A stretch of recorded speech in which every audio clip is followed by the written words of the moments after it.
Chapter 12, The Unwanted. Everything changed for Bristol after Madame Weatherbury gave her the magic wand.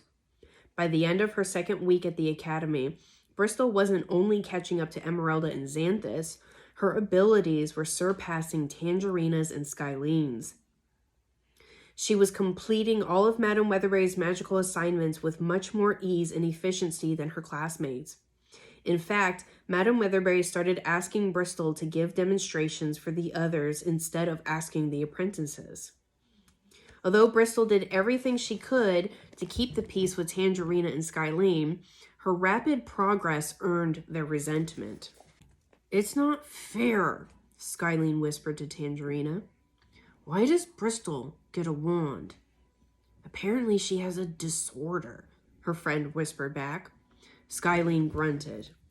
"Lucky," she said. "I want a disorder."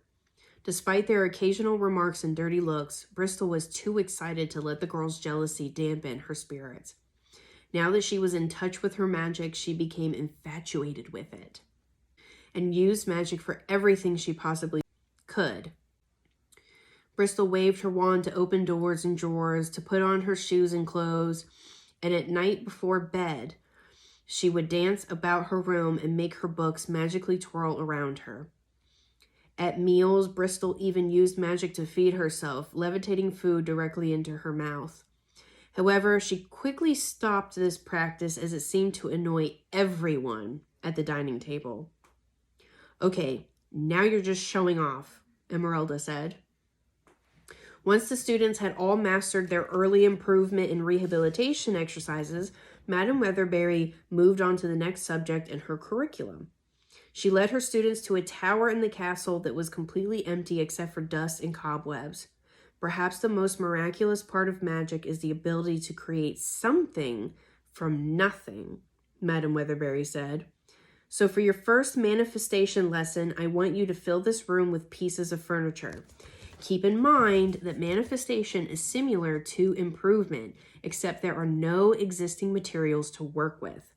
Summoning elements to appear out of thin air requires even greater concentration and visualization. Try to imagine every inch of the object you wish to create. Focus on its dimensions and weight. Picture exactly where you want it to be and how it would change your surroundings." "Bristol, would you like to begin?" Without looking, Bristol could feel Tangerina's and Skylene's cold stares on the back of her head. "Actually, why don't we have Tangerina and Skylene start today?" Bristol suggested. "I'm sure they have much more experience with manifestation than I do." The girls were surprised by Bristol's recognition. They pretended to be annoyed by the opportunity, but deep down, Bristol could tell they were eager for the attention. Tangerina stood in the center of the tower and manifested an orange armchair with honeycomb tufts. Skylene made a bathtub appear beside Tangerina's chair, and it was overflowing with soap bubbles. After the apprentices were finished, Emeralda summoned a quaint vanity with several jewelry boxes, and Xanthus conjured a brick oven. Bristol didn't want to outshine the others, so she waved her wand and made a modest but elegant wardrobe appear. "Well done, everyone," Madame Weatherbury said. "That just leaves Lucy." "Wait, where did Lucy go?" No one had realized Lucy was missing until now, and they looked around the room for her. "She's hiding behind Tangerina's chair," Emeralda said. "I can see her boots peeking out from behind it." Lucy groaned after her classmates found her. Clearly, she was hiding to avoid Madame Weatherbury's lesson, but Lucy pretended she was innocently searching for something on the ground. "Sorry, I thought I saw my lucky shamrock," Lucy said. "When did you lose it?" Xanthus asked. "About 4 years ago," she said, "but you never know when or where things will turn up." Lucy begrudgingly got to her feet and moved to the center of the tower. She thought long and hard about the object she wanted to manifest and smiled as her head filled with pleasant images of it. Unfortunately, Lucy was greatly disappointed when a stack of wooden coffins appeared in the corner of the tower. "In my defense, I was trying to make a bunk bed," she said. Madame Weatherbury gave Lucy a comforting pat on the back. "A for effort, dear. she said. Regardless of how much Madam Weatherbury encouraged her, Lucy left every lesson feeling worse than she had after the one before. And now that Bristol was armed with a magic wand, Lucy didn't have someone to commiserate with. Bristol sympathized with her friend, but she couldn't imagine the mental torment she was going through. Each passing day, Lucy's worst fears about who and what she was became more and more probable. The next morning, Madam Weatherbury's lesson started immediately after they finished breakfast. It was the first day since Bristol had arrived that Madam Weatherbury hadn't received a strange letter in the mail. Bristol couldn't tell if she was just imagining it, but the fairy seemed even cheerier than usual, and she wondered if not receiving a letter had something to do with that. Perhaps no news was good news. Madam Weatherbury escorted her students and apprentices through the academy's picturesque property and halted the procession in the middle of two steep hills.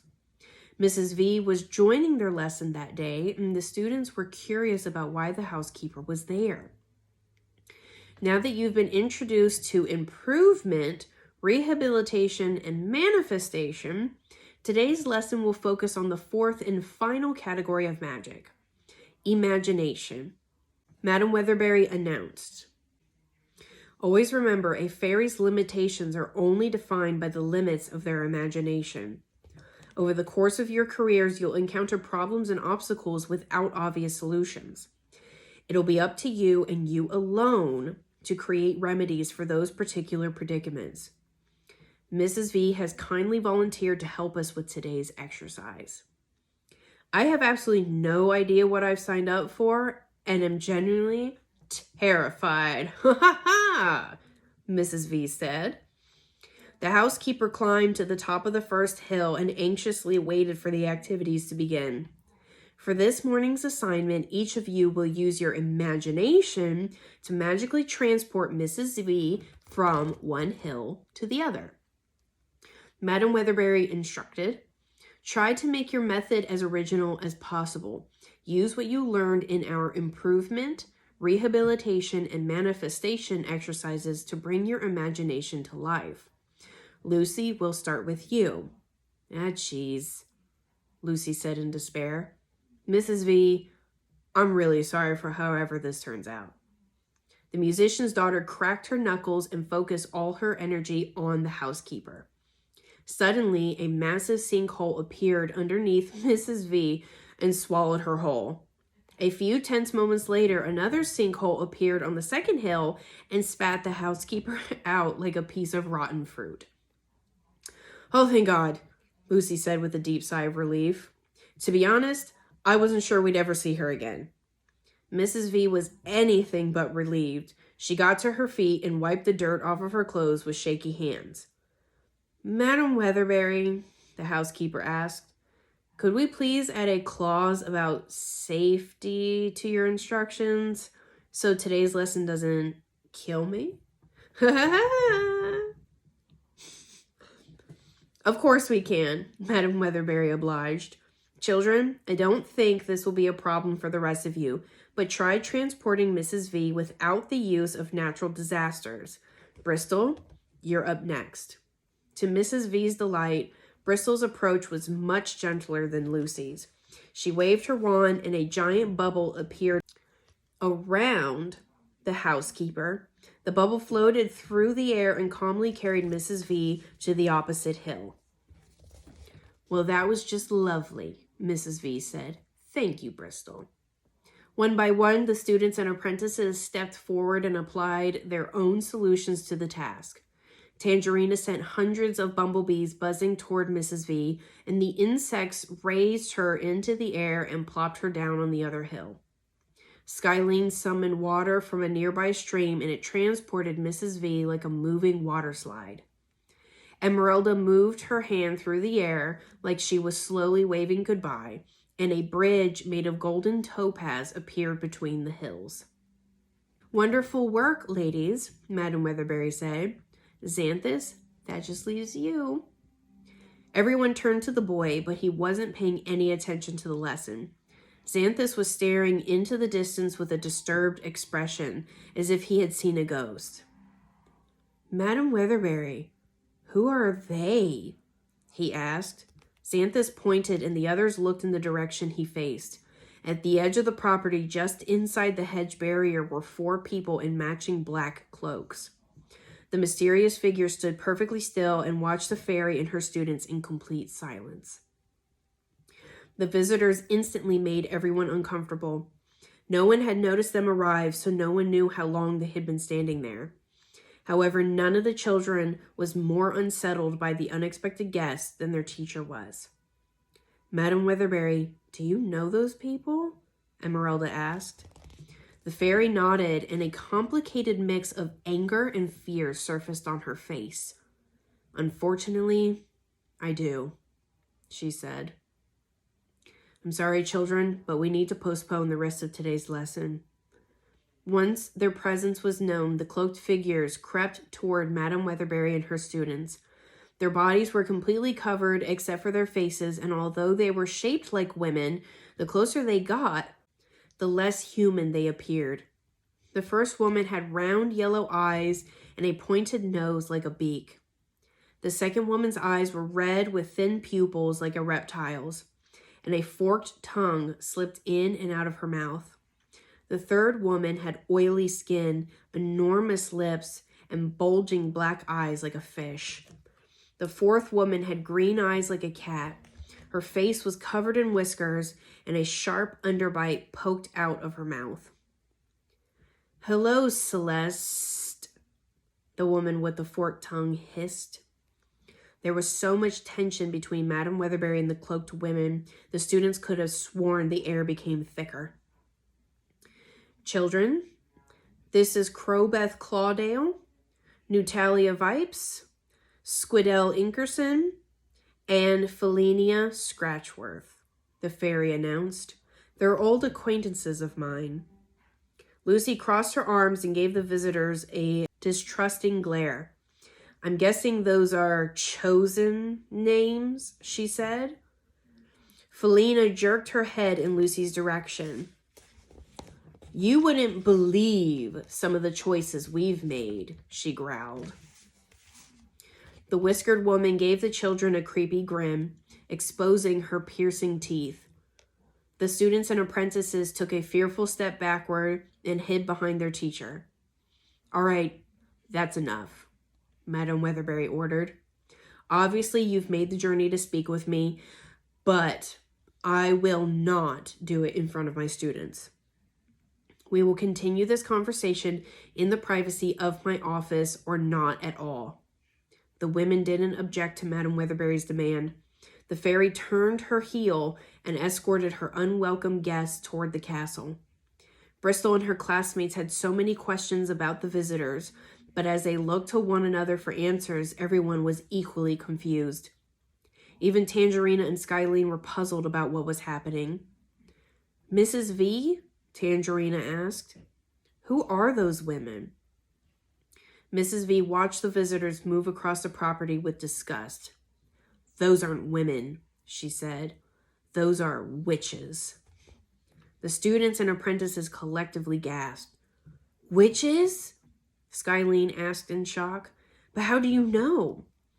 You can always spot a witch by her appearance, Mrs. V told them. Witchcraft leaves a mark on those who practice it. The more a witch partakes, the more it changes her into a monster. And if my eyes aren't deceiving me, those 4 have had an awful lot of practice. As the witches climbed the front steps, Crowbeth spun her head all the way around like an owl to send the children one final scowl before she entered the castle. But why are they at an academy of magic? Emeralda asked. What do they want with Madam Weatherbury? I don't know, Mrs. V said, but we'd all be wise to keep our distance from them.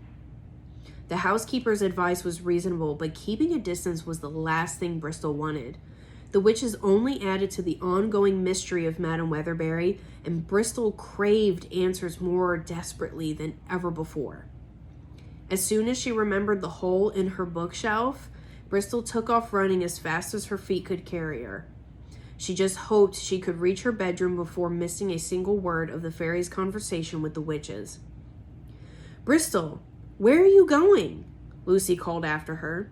Bathroom, Bristol yelled over her shoulder. When nature calls, Mrs. V said. That reminds me, I need to stop adding so many prunes to the oatmeal. Ha ha ha! Bristol hurried inside the castle and sprinted up the floating staircase to her bedroom on the 3rd floor. When she peeked into Madame Weatherbury's office, she saw her teacher furiously pacing in front of the bubbling fireplace. The 4 witches stood around her, eyeing the fairy like vultures, waiting for their prey to die.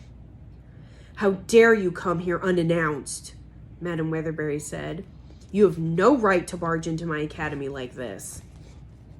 You left us no choice, Crowbeth screeched. You stopped responding to our letters. I told you I was finished, Madame Weatherbury exclaimed. We're not working together anymore. Now is not the time for reluctance, Squidell grumbled. The northern conflict is nearing the point of no return. The enemy is gaining ground and growing stronger every day. If we don't act soon, we'll be defeated. Then find someone else to help you, Madame Weatherbury snapped. I can't do it anymore. Celeste, we still want the same thing, Nutalia hissed. We're all seeking a safer world and acceptance for our kind. Helping us end the northern conflict will move us one step closer to that goal. Don't imply that you and I are the same, Madame Weatherbury said. If it weren't for people like you, people like me wouldn't have to fight for acceptance in the first place. Celeste, don't act superior, Felina growled. Before you got the bright idea to start this academy, we all agreed the northern conflict was the best way to change the world's opinion about the magical community. We put our differences aside and created the plan together. None of us predicted it would last this long. None of us expected it would be this grueling. But like it or not, the conflict continues. Victory is still possible, but if we don't finish what we started, everything we've worked for will be lost. Madame Weatherbury had a seat behind her desk and covered her face with her gloved hand. Bristol had never seen the fairy look so overwhelmed. You don't understand, she said. I still believe in our plan. I can't help you because I can't face her again. Bristol had no idea who Madame Weatherbury was talking about, but the way the fairy referenced the person gave Bristol chills. She hadn't thought her teacher was scared of anyone, anything, or anyone. But obviously Madame Weatherbury was deathly afraid of whoever they spoke of. Celeste, you're the only one who can face her, Crowbeth screeched. No one has the power to stand up to her but you. No one. Each time I face her, she grows stronger and I become weaker, Madame Weatherbury said. I barely survived our last encounter. If I fight her again, I may never return. Yes, but last time we nearly won, Squidell grumbled. And you were more than willing to make sacrifices back then. Things are different now, Madame Weatherbury said. I have an entire academy depending on me. I can't put myself in that kind of jeopardy again. Even if we resolve the northern conflict, there's no guarantee that the hate and hostility toward the magical community will stop. But once my students have finished their training, they'll accomplish what we've always wanted. You're putting an awful lot of faith in this academy, Felina growled. But do you honestly believe a world that burns people at the stake for sport is going to be persuaded by the good deeds of fairies? No. If we want to change the world, we must earn the world's respect. And bringing the northern conflict to an end is the best opportunity we've had in centuries. But General White has made great progress, Madame Weatherbury said. I'm sure he's found a way to destroy her by now. General White has done a brilliant job keeping the Northern Kingdom from extinction, Crowbeth screeched. But we all know his army is no match for her. There's only one way to finish the northern conflict once and for all, and that's you, Celeste. Natalia leaned toward Madame Weatherbury and took her hand. Join us, she hissed. Together, we can make a brighter future, not just for ourselves, but for your students as well. Madame Weatherbury went very silent as she considered the witch's request. Tears came to her eyes, and she slowly shook her head, not because she disagreed with her visitors, but because she knew they were right. Fine, the fairy said with a heavy heart. I will help you end the northern conflict, but afterward, I never want to see the four of you ever again. You'll find no objection from us, Felina growled. End the northern conflict, and we'll never need you for anything again. Good, Madame Weatherbury said. Then God have mercy if I don't succeed. The witches were pleased they had convinced her. Madame Weatherbury put a few of her belongings into a glass suitcase and left her office. Bristol hurried out of her bedroom and caught up to her teacher and the witches in the entrance hall. Madame Weatherbury, she called to her, are you going somewhere? It was difficult for Bristol to pretend she didn't know what was happening, but not nearly as difficult as it was for Madame Weatherbury to pretend everything was all right. I'm afraid I have to leave the academy for a couple of days, the fairy informed her. The ill friend I was telling you about has taken a turn for the worse. Will she be all right? Bristol asked. I certainly hope so, Madame Weatherbury said. Can you let Mrs. V and your classmates know I'm gone? Of course, Bristol said. The fairy gave her a bittersweet smile and led the witches out of the castle. Bristol ran after them and stopped her teacher on the castle's front steps. Madame Weatherbury, she called. Wait! Yes, dear, what is it? To the fairy's surprise, Bristol threw her arms around her and gave her teacher a hug goodbye. Madame Weatherbury eyed the girl's curious behavior, not knowing what to make of it. Please be safe, Bristol said. Illnesses can be contagious, you know? Don't worry, I'll be fine, the fairy said. Please look after the others while I'm away. Bristol nodded and released Madame Weatherbury from her tight embrace. The fairy tossed her brooch on the ground, and the golden carriage grew to its full size. She whistled to a field nearby, and 4 unicorns excitedly galloped toward the carriage, and its reins magically fastened around them. The fairy and the witches climbed aboard the golden carriage, and it raced through the property, eventually disappearing into the hedge barrier. Bristol waved as they left, but as soon as they were out of sight, she froze and looked into the distance with fear. She couldn't fight the terrible feeling that she'd never see Madame Weatherbury again.